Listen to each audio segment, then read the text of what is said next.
Okay, I'm gonna call the Town of Batavia Planning Board meeting to order for Tuesday, June 20th. Please stand and we'll pledge allegiance to the flag. I pledge allegiance to the flag of the United States of America and to the republic for which it stands, one nation under God, indivisible, with liberty and justice for all. Okay, roll call please, Kim. Paul Marchese. Paul McCullough. Here. Don Partridge. Here. Jonathan Long. Here. Steve Tanner. Brooks Hawley. Here. Brittany Whitcup. Here. Jennifer Zambito. Here. Kath. Okay, I'm going to designate both alternate members as voting members tonight, since we have a couple planning board members absent. Did everyone read their minutes of June 6th? I'll make a motion. I'll Motion by Paul McCullough, seconded by Jen. John. Did any additions or corrections? All in favor? Aye. Opposed? Thank you. This is the time that we could have public comment on agenda items, but tonight I don't see any members of the public present. If they do come in and they want to speak, I'll let them later, but we'll go on to our regular agenda, which is only one project tonight, the 7755 Oak Orchard Road Solar Project. We've been working on this for quite a long time. The engineers have told me that they've received everything they need, so they're ready for us to go on with the SEQR and the site plan review. They also tell me that they have finalized agreements for the host community, and that's going to be voted on by the regular town board tomorrow night. The copy of that resolution will be included in our minutes. So the first thing we want to do tonight is the SEQR review, and we have to declare ourselves the lead agency. I'll make a motion. Second. Motion by Brittany. Brittany, seconded by John. Roll call, please. Hold on. Brittany. Yes. John. Yes. Paul McCullough. Yes. Don. Yes. Brooks. Yes. Jennifer. Yes. And Kathy. Yes. The only one I heard of when I sought the lead agency was DEC, and they had no problem with it. Everyone else, if they don't notify us within 30 days, it's just known that they don't have a problem. So we are lead agency, and we'll start with our SEQR review. Before we do that, is there anything you want to tell us? I know we're going to review this on the site plan, but is there anything you want to tell us before we start the SEQR? Well, I can either wait or I can do it now. The plan hasn't changed very little since we were last here. The last time we had a discussion about the project, there was a glare issue, but we got that resolved by getting the glare consultant, first of all, to understand that there were some vegetation and some trees along the south property line here that will help screen it. But we also, for this section of fence along the south side, for the first like 300 feet now, it's an 8-foot high fence. It sets out a little further than I actually show in this site plan, but the change was so insignificant it wouldn't be perceptible. But we moved it out a little further away, and it's 8 foot tall, and we put the hedge link screening slats in it. And that's how we mitigated the glare. There was a glare issue, you might recall. We saw the glare study. Yeah, and there was an updated glare study that was submitted. That went in on April 23rd, I think it was. And your engineers apparently, they didn't make any comment on it, so apparently there was no more issue with it. They had no problem with it. They told us Yep. it was fine. Yep. So that's really the only change.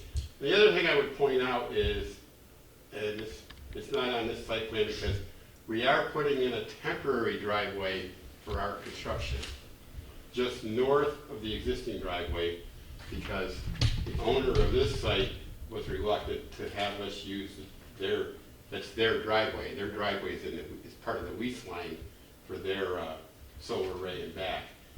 So we put a temporary driveway in, and we got the DOT clearance for that. That was in the April 23rd package that I gave to your engineers.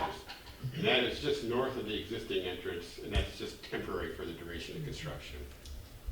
So that's really the only changes, and I don't have them reflected on here because the fence is, it's not you wouldn't know it from looking at the plan, but that's how we solved the glare, and then the temporary driveway just north of the existing entrance.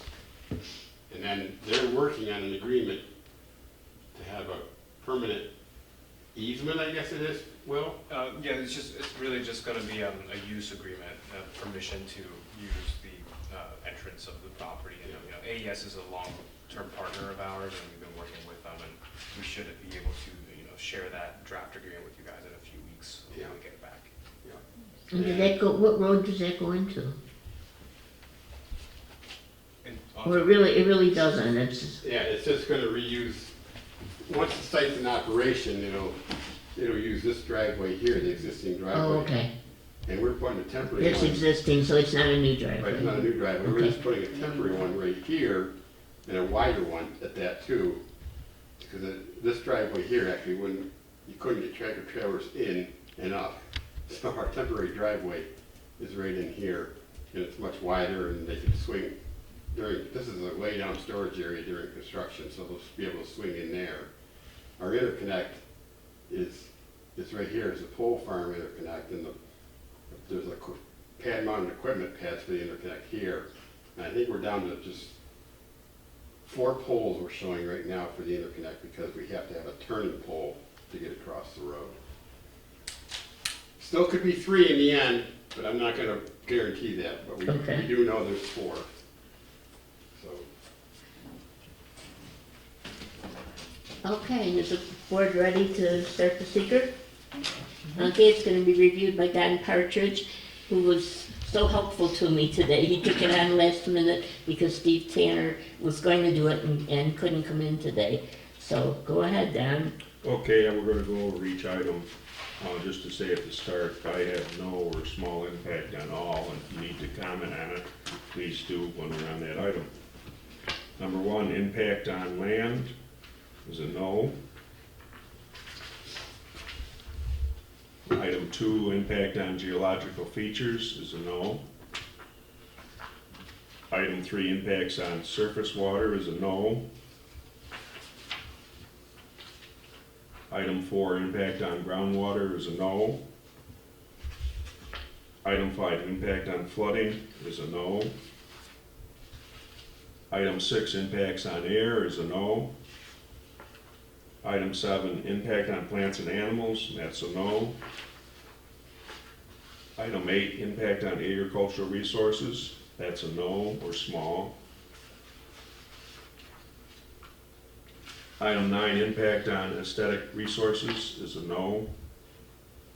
Item 10, impact on historic and archaeological resources is a yes. And I believe there it's going to be small, no impact when they get with what they came up with. Well, they did get a report from SHPA, Yes, yeah. so I would say that's probably just a small impact. Item 11, impact on open space and recreation, that's a no. Item 12, impact on critical environmental areas is a no. Item 13, impact on transportation is a no. Item 14, impact on energy is a no. Item 15, impact on noise, odor, and light is a yes, but a small impact relative to During construction? during construction, yeah.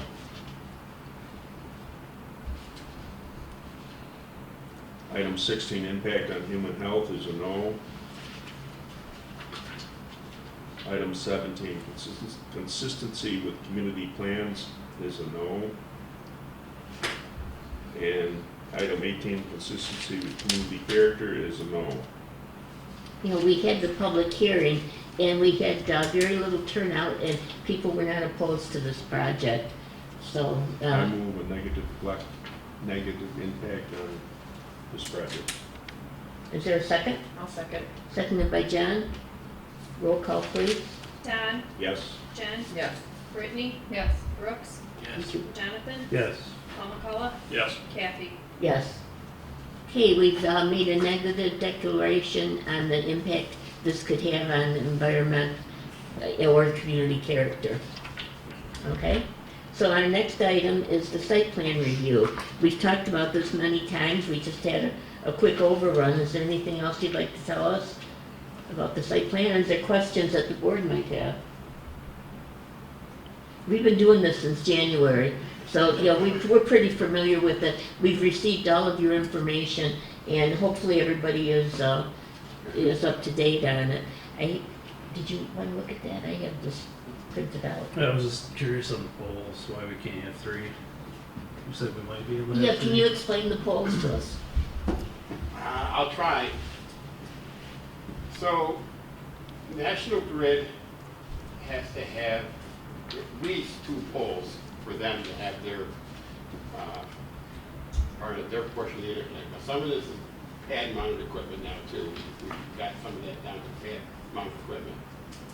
But we have to cross the road, so that adds another pole, and it has, that's called a turning pole. There can't be any equipment on that pole, because that pole is guide on our side, and it may get guide on the other side, I don't know.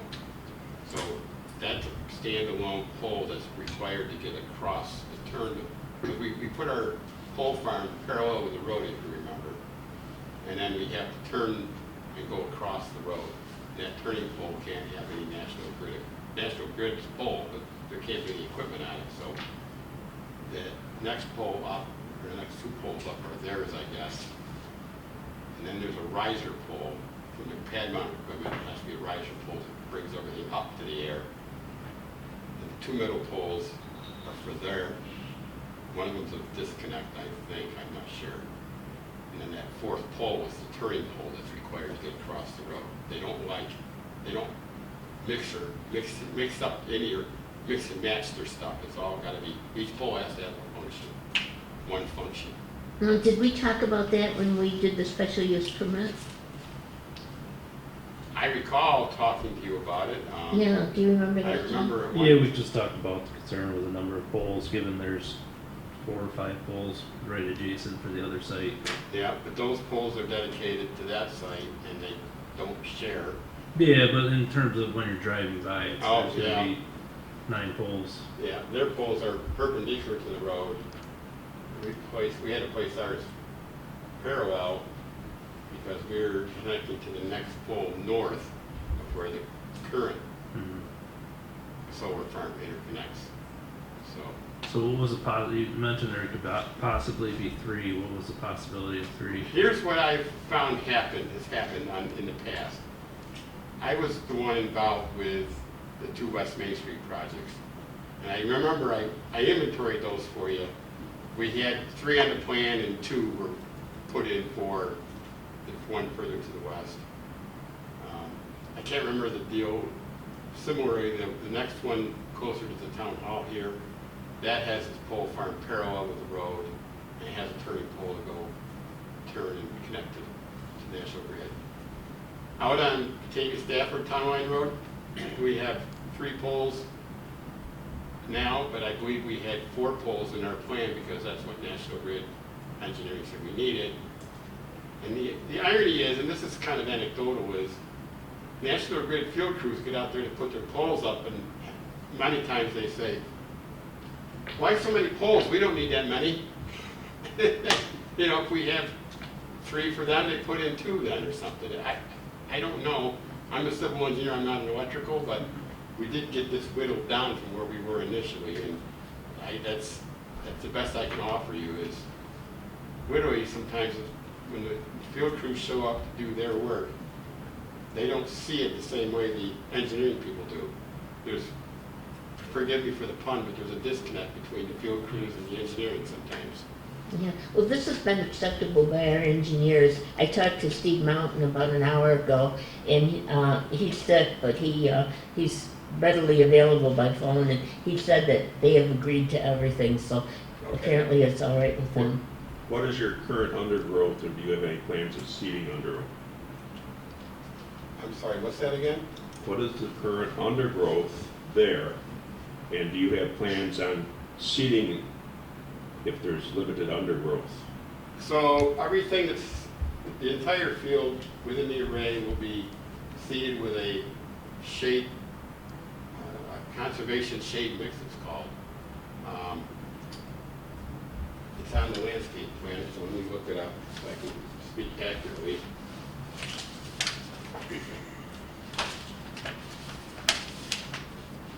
Since I don't know, and I will ask, do you just broadcast that on, or do you till it some? It's probably going to be broadcasted on.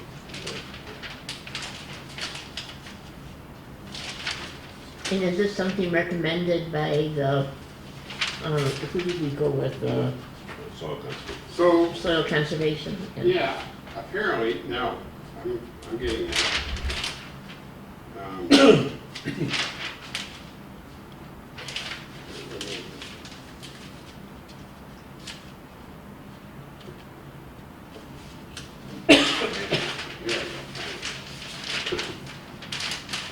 So under the solar panels, between the panel rows and area within the fences, we're using a honeybee forage mix, which is made by Ernst Seeds out of Mansfield, Pennsylvania.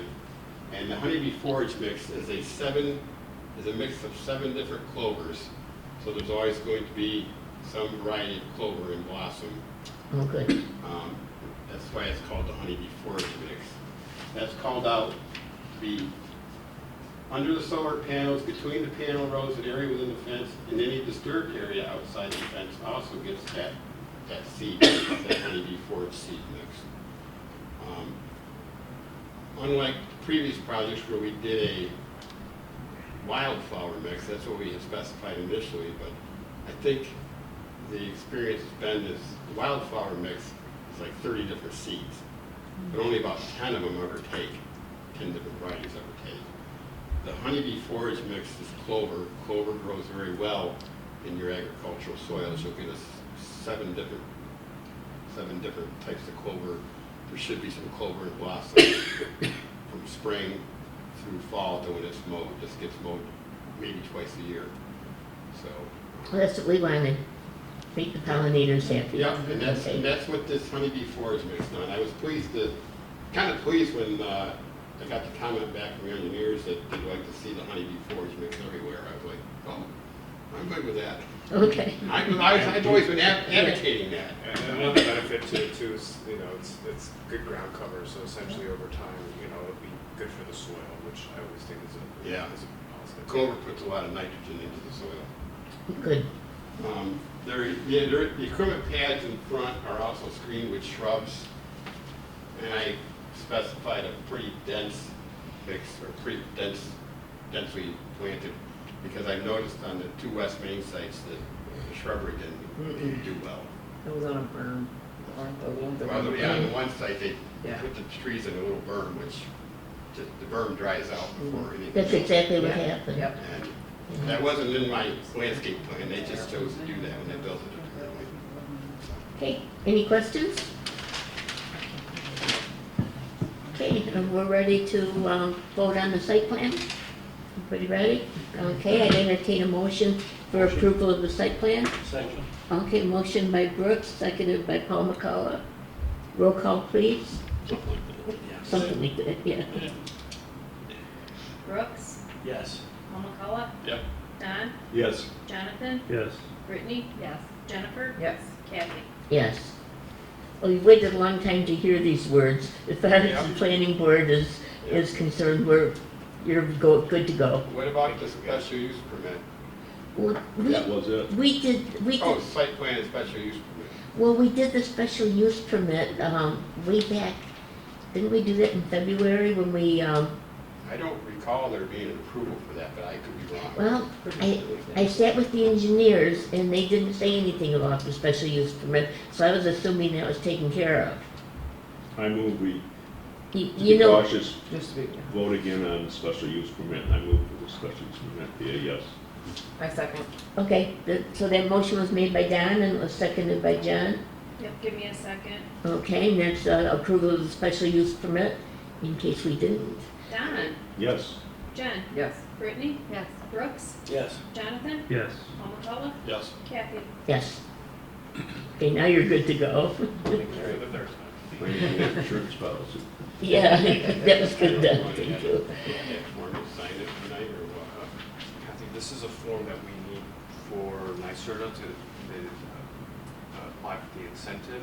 Oh, okay, is this, who has to sign that? We have you on here, typically the planning board chair does sign after the approvals are. Okay, and what is that for? This is for us to submit our application to. Oh, okay. NYSERDA, so it's a. I don't know that we could reach the, my, yeah, if you can pass it down.